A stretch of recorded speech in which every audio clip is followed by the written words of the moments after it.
ROR చట్టం 24పై తుది నిర్ణయం తీసుకునే దిశగా రాష్ట్ర ప్రభుత్వం అడుగులు వేస్తోంది. ఇప్పటికే ముసాయిదా చట్టంపై వివిధ వర్గాల నుంచి వచ్చిన అభిప్రాయాల్లో ముఖ్యమైన అంశాలను పరిగణలోకి తీసుకున్న రెవెన్యూ శాఖ కొత్త ఆర్ఓఆర్ చట్టాన్ని సిద్ధం చేసింది. సీఎం రేవంత్ రెడ్డి, ఉప ముఖ్యమంత్రి భట్టి విక్రమార్క, రెవెన్యూ మంత్రి పొంగులేటి శ్రీనివాసరెడ్డి త్వరలో ఉన్నత స్థాయి సమీక్ష నిర్వహించిన తర్వాత కొత్త చట్టాన్ని అమల్లోకి తెచ్చేందుకు రెవెన్యూ శాఖ కసరత్తు చేయనుంది.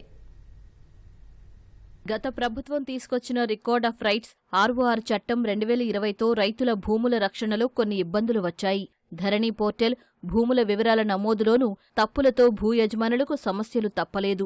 పోర్టల్లో 35 మాడ్యూల్స్ ఉన్నప్పటికీ ఆర్ఓఆర్ చట్టం 2020లో రెవెన్యూ అధికారులు బదలాయించకపోవడంతో చిక్కులు వచ్చాయి. వీటన్నింటినీ ముగింపు పలుకుతూ కాంగ్రెస్ సర్కారు ధరణి ప్రక్షాళన దిశగా చర్యలు చేపట్టింది. 3 లక్షలకు పైగా సమస్యలను పరిష్కరించింది. అయినా సాదా బైనమాలతో పాటు చట్టంలో మార్పులు చేస్తే గానీ పరిష్కారం కాని సమస్యలు ఉన్నాయి. ఇందుకోసమే ఆర్ఓఆర్ చట్టం 20 బదులు కొత్త ఆర్ఓఆర్ చట్టం తీసుకొస్తోంది. ఆర్ఓఆర్ చట్టం 20 నుంచి అవసరమైన అంశాలతో పాటు ఇతర రాష్ట్రాల్లోని మెరుగైన అంశాలని క్రోడీకరించి ఆర్ఓఆర్ చట్టం 2024 ముసాయిదా సిద్ధం చేసింది. దీనిని ఆన్లైన్లో ఉంచి అభిప్రాయాలను సేకరించారు. వివిధ వర్గాల నుంచి కూడా అభిప్రాయాలు తీసుకున్నారు. రైతుల సమస్యలకు శాశ్వత పరిష్కారం లభించేలా కొత్త చట్టం రూపొందించినట్లు రెవెన్యూ అధికారులు తెలిపారు.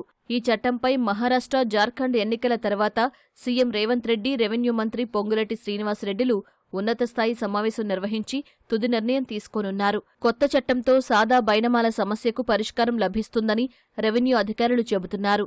ఎక్కడి భూ సమస్యలకు అక్కడే పరిష్కారం లభించేలా ఎంఆర్ఓ, ఆర్డీఓ, డీఆర్ఓ, కలెక్టర్లకు అధికారాల బదలాయింపు ఉంటుందని పేర్కొంటున్నారు.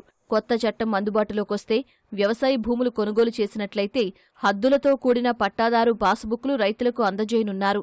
దీనివల్ల హద్దుల సమస్యకు శాశ్వత పరిష్కారం లభించినట్లవుతుందని రెవెన్యూ అధికారులు స్పష్టం చేస్తున్నారు.